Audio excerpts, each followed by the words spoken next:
Iran का अपने एटमी मरकज तंज पर हमलों का जवाब। इसराइली एटमी मरकज देमूना पर रात गए के बाद दीगरे 2 हमले कर दिए गए। इसराइल मिसाइल बरह रास्त 3 मंजिला इमारत से टकराया। देमूना में इसराइल के एटमी तनसीबात में मौजूद हैं। इसराइली वजीर के मुताबिक देमूना पर ईरानी हमले में 51 अफराद जख्मी हुए। ईरान ने जनूबी इसराइली शहर अरात पर भी मिसाइल दाग दिए। इसराइली मीडिया ने ईरानी हमले में 6 इसराइलियों की हलाकत और 100 के जख्मी होने की तस्दीक कर दी। 20 इमारतों को शदीद नुकसान पहुंचा। ईरानी हमले के वक्त अलर्ट भी जारी नहीं किया गया।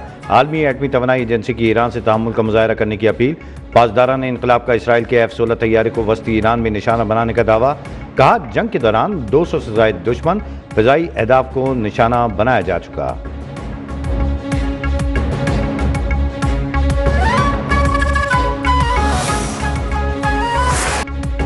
अमेरिका और इसराइल का ईरान के जौहरी तनसीबात पर फ़िज़ाई हमला। तेहरान ने नतंज एटमी तनसीब को निशाना बनाने जाने की तस्दीक कर दी। हमला NPT मुआहदे की संगीन खिलाफवर्जी करार। बैनुल-अक़वामी एटमी तवानाई एजेंसी को हमले से मुताल्लिक़ आगाह कर दिया। IAEA के मुताबिक नतंज जौहरी तनसीब के मकाम पर ताबकारी की सतह में इजाफे की इत्तला नहीं। सूरत हाल का जायजा ले रहे हैं। रूस की भी शदीद मजम्मत। रूसी वज़ारत ख़ारजा का कहना है कि नतंज जौहरी तनसीब पर हमला आलमी कानून की खुली खिलाफवर्जी है।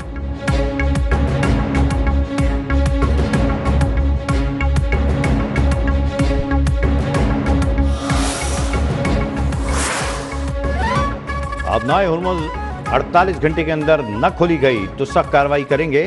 अमेरिकी सदर डोनाल्ड ट्रंप की ईरान को धमकी। कहा, अमेरिका ईरान के पावर प्लांट्स को मरहलावार तबाह कर देगा।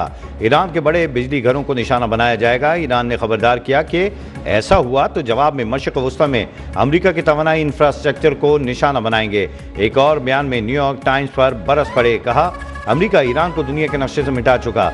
ईरानी क़यादत खत्म कर दी। न्यूयॉर्क टाइम्स कहता है कि ट्रंप ईरान जंग में मकासद हासिल न कर सके।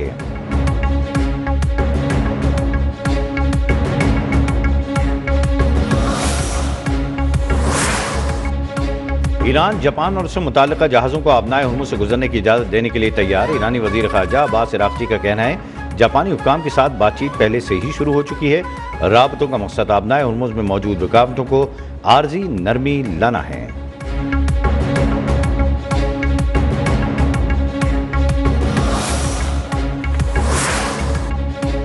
मास्को इस मुश्किल वक्त में तेहरान का वफादार दोस्त और काबिल एतमाद शराकतदार बना रहेगा। रूसी सदर व्लादिमीर पुतिन का कहना है कि उम्मीद है ईरानी अवाम सख्त हालात पर कामयाबी से काबू पाएगी। ईरान के साथ तस्वीराती शराकतदारी जारी रखने का आज़म। वस्ती एशिया और ईरान के लिए खैर सगाली का भी पैगाम।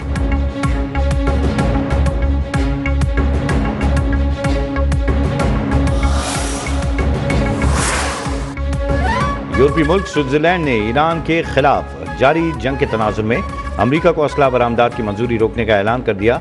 स्विस हुक्काम के मुताबिक ऐसे ममालिक को जंगी साजो सामान की बरामद की इजाज़त नहीं दी जा सकती जो ईरान के साथ बैनुल-अक़वामी मुसल्लह तनाज़े में शामिल हैं।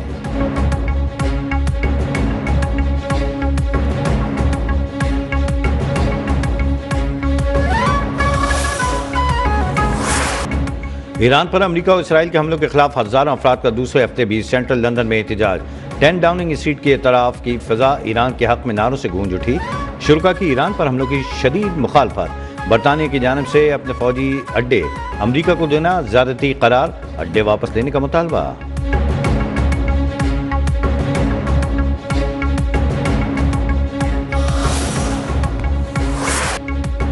ईद के पहले रोज के मेहमान आज बनेंगे मेजबान। मिलने मिलाने रिश्तेदारों की आमद का सिलसिला दूसरे रोज भी जारी रहेगा। ख़वातीन बावर्ची खाने में मोर्चा संभालने के लिए तैयार। ईद हो और तफरीह ना हो, ये कैसे मुमकिन है। बच्चों और मंचलों ने ईद के दूसरे रोज भी घूमने फिरने और तफरीह के प्रोग्राम बना लिए। किसी ने पार्क, किसी ने चिड़ियाघर, किसी ने मेलों में जाने की ठान ली। कराची में ईद के पहले रोज शहरियों ने साहिल पर ईद का लुत्फ उठाया। पार्क्स और चिड़ियाघर भी आबाद रहे।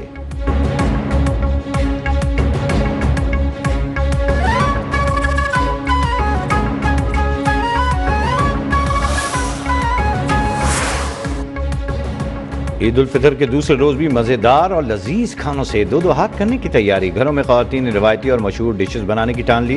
ईद के पहले रोज भी शीर ख़ुरमे, खीर और मिठाइयों से मुंह मीठा किया गया। दोपहर और रात के खानों में लजीज पकवानों पर दिल खोलकर हाथ साफ किया गया। फूड स्ट्रीट्स भी आबाद रहीं। लोगों ने कढ़ाई, सज्जी, दम का कीमा, कबाब, बिरयानी, दम पुख्त, कटाकट, मछली टिक्की के मजे उड़ाए। बाद में ठंडी मीठी आइसक्रीम ने मजा ही दोबाला कर दिया।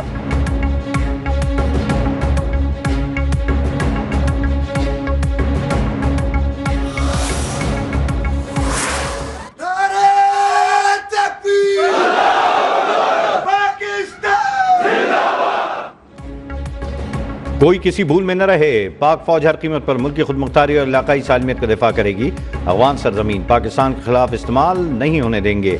Chief of defence forces field marshal Saeed Asim Munir का जिला कुर्रम का दौरा। ऑपरेशन गजब लिल हक में कामयाबी पर अफवाज को खिराज तहसीन। शोदा की कुर्बानियों को कामयाबियों की बुनियाद करार दिया। जवानों के हौसले, पेशा वराना सलाहियत और कुर्बानियों को सराहा। फौजी जवानों के साथ ईद मनाई, नमाज ईद अदा की और मुल्की इस्तेहकाम के लिए दुआएं की।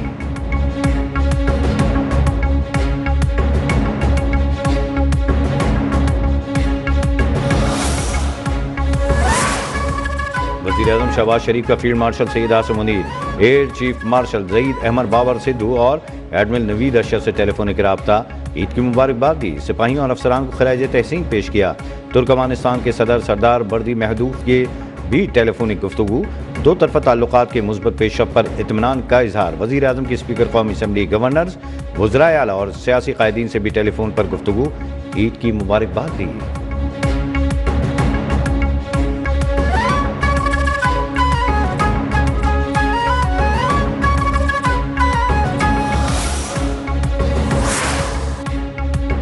ईद पर हमारी खुशियां मध्यम हैं। पूरे खित्ते में कशीदा सूरत हाल का सामना है। मुश्किल हालात में तवानाई, ईंधन की कीमत में इजाफा हो रहा है। वज़ीर पेट्रोलियम अली परवेज़ मलिक और वज़ीर इत्तलात अताउल्लाह तारिक की प्रेस कॉन्फ्रेंस। कहा, हुकूमत ने मुश्किल सूरत हाल में दानिशमंदाना फैसले किए। मौजूदा हालात में हुकूमत और अवाम जिम्मेदारी का मुजाहरा करें। वज़ीर-ए-आज़म ने दूरअंदेशी के साथ बड़े फैसले किए। वज़ीर-ए-आज़म ने कोशिश की कि मुल्क में पेट्रोल की किल्लत ना हो। किल्लत ना होने का मतलब ये नहीं कि हम कुफरान नेमत करें।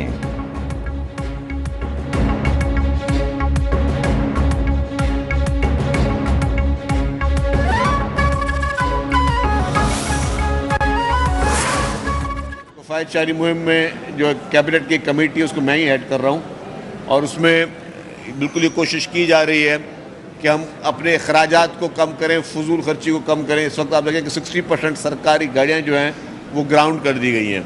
वो इसीलिए ग्राउंड कर दी गई हैं कि जी हम जो है अपने ईंधन को बचाएँ। 60% सरकारी गाड़ियाँ ग्राउंड कर दी गई।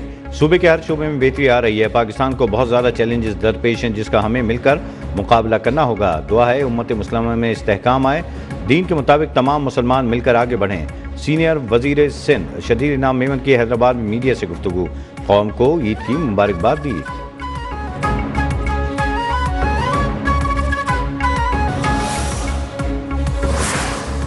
हमसाया मुल्क जहाँ से दहशतगर्दी पाकिस्तान के लिए हो रही है, हमारा वहाँ पर ऑपरेशन चल रहा है, वो चलता रहेगा।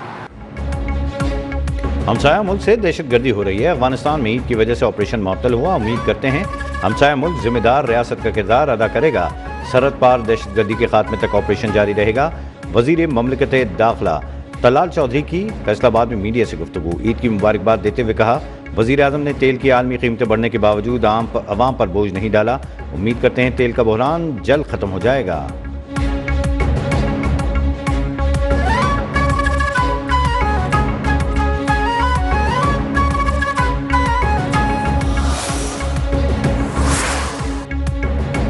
ईद के पुरमसरत मौके पर दहशतगर्दी के खिलाफ जंग में शहीद होने वालों और उनके लवाहिकीन को ज़रूर याद रखा जाए। वज़ीर दिफा ख्वाजा आसिफ का कहना है, शोदा की अजीम कुर्बानियाँ मुल्की दिफा की मजबूत बुनियाद हैं। उम्मत मुस्लिमा इस वक्त आजमाइश से गुजर रही है जिसमें फ़लस्तीन, सूडान और कश्मीर के मुसलमान सर फहरिस्त हैं। आलम इस्लाम की बका इत्तेहाद में है। तफर्रुक़ा ख़त्म करना वक्त की अहम ज़रूरत है।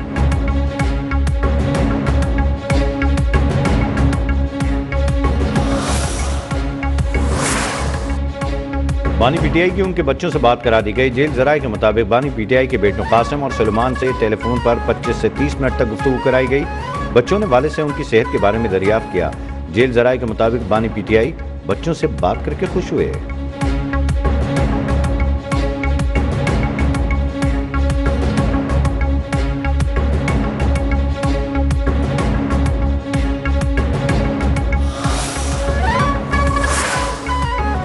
पेशावर में ईद के दिन चोरी की बड़ी वारदात, बैंक से करोड़ों रुपए लूट लिए गए। पुलिस के मुताबिक कोहाट रोड पर बैंक में नकबजनी की वारदात। नामालूम मुल्ज़मान रात गए बैंक की पिछली दीवार में सुराख करके अंदर दाखिल हुए। डाकुओं ने वेल्डिंग सिलेंडर के जरिए बैंक का लॉकर तोड़ डाला। 1 करोड़ 35 लाख रुपए लूट कर फरार हो गए।